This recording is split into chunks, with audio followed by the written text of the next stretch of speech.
तो आज का रिव्यू यूकलिप्टस ट्रीज़ के बारे में है और लोगों के लिहाज से बड़ा नोटोरियस ट्री है जो पानी बहुत एब्जॉर्ब करता है, लेकिन मेरे लिहाज से ये दुनिया का सबसे खूबसूरत ट्रीज़ में से है। मैं समझता हूँ अगर गलत जगह पे गलत स्पीसी लगा दी जाए तो वो बिल्कुल हैवक क्रिएट करता है। हालांकि यूकलिप्टस जो है वो गोरों के ज़माने में उन्होंने बिल्कुल रिवर बैंक्स, कैनाल और हर एक ऐसी जो मलेरिया पैरासिटिक साइट्स होती थी, पॉन्ड्स होते थे, उनके इर्द गिर्द लगाया था, क्योंकि बहुत ज़बरदस्त एंटी मलेरियल इसके अंदर प्रॉपर्टीज़ होती हैं।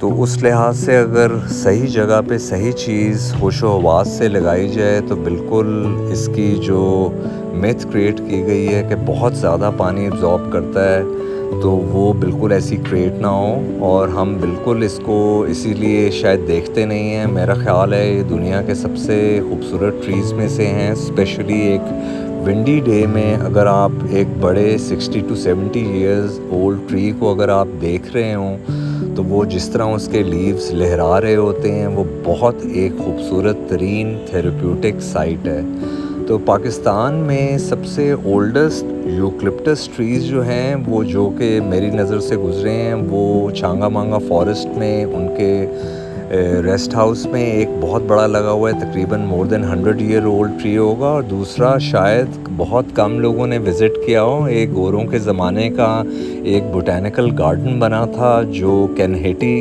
गार्डन्स जिसे कहा जाता है। उधर 2 या 3 100 ईयर ओल्ड बहुत ह्यूमंगस यूकलिप्टस लगे हुए हैं और उनकी खूबसूरती, उनकी बड़ी ट्रंक इतनी खूबसूरत सफ़ेद लग रही होती है कि आप उसके अंदर ही नीचे से देखते हुए बिल्कुल गुम हो जाते हैं। तो ये 2 स्पीसीज़ जिमखाना क्लब में होल नंबर 11 के ऊपर लगी हुई हैं। ये सामने आपके यूकलिप्टस रोबस्टा है जिसके लीव्स जो हैं हल्के से सिल्वरी टाइप ज़रा शेड की तरफ जा रहे होते हैं। और इसकी जो बाग है बिल्कुल अनलाइक यूकलिप्टस जो कॉमन ज़बान में हम पाकिस्तान में इसको सफ़ेदे का ट्री कहते हैं, ये बिल्कुल उससे बरअक्स है। और एक नॉर्मल ट्री जो हमारी जिस तरह और बाग होती हैं बिल्कुल उस तरह का है। और कैमल ड्यू लेंसेज है जिसको हम सफ़ेदा कहते हैं, ये वो ट्री है जिसके ऑलिव ग्रीन लीव्स होते हैं और इसकी बाग बिल्कुल वाइट जो फ़िलहाल एक्सफोलिएट हो रही है, अब बिल्कुल पील ऑफ होके डिफरेंट अपने कलर्स दिखा रही है, जिसमें ऑरेंज, मैरून, पीच,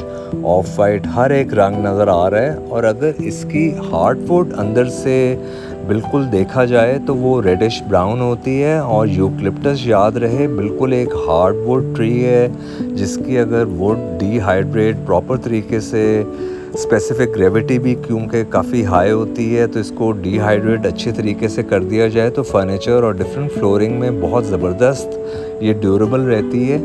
और पाकिस्तान में यूकलिप्टस लगाने का रवाज हर जगह, बेशक एरिड जोन हो या ड्राउट जो जगह हैं उधर भी लगाया इसलिए जाता है क्योंकि कमर्शियल वैल्यू के लिहाज से इनको पैसा बहुत मिलता है डिफरेंट पल्प और पेपर इंडस्ट्री को, क्योंकि ये प्रोवाइड कर रहे होते हैं और बिल्कुल अंधे हो जाते हैं कि वो इकोसिस्टम को कितना हर्ट कर रहा होगा और बिल्कुल ये मद्देनज़र ये चीज़ें नहीं रख रहे होते।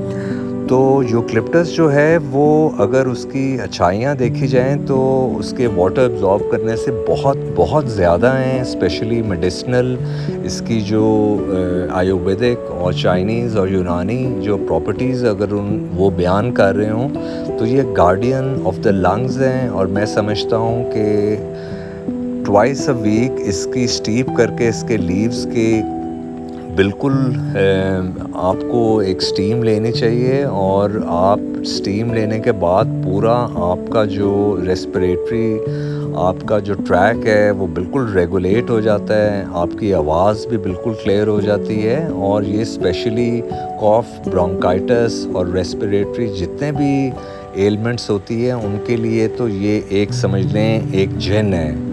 और इसकी हर एक स्पीसी के लीव्स का अरोमा जो होता है वो फ़र्क होता है। एक नॉर्मल इंसान को तोड़ने के बाद बिल्कुल एक जैसा लग रहा होता है, लेकिन बार बार स्मेल करने से आपको वो फीलिंग ही आहिस्ता आहिस्ता फ़र्क आना शुरू हो जाती है। तो जिनके बड़े घर हैं, फार्म हाउसेज़ हैं, अगर ये पूरी एली उधर लगी हो तो बिल्कुल एरोमेटिक वो एली बन जाती है, और जितने भी मॉस्किटोज़ वगैरह हैं उनकी टेनिन और फ्लेवोनॉइड्स जो होते हैं वो इलेक्ट्रॉल कहते हैं उनको, तो वो बिल्कुल उनको भगाते हैं, और इसीलिए ये एंटी मलेरियल भी इस दरख्त को कहा जाता है।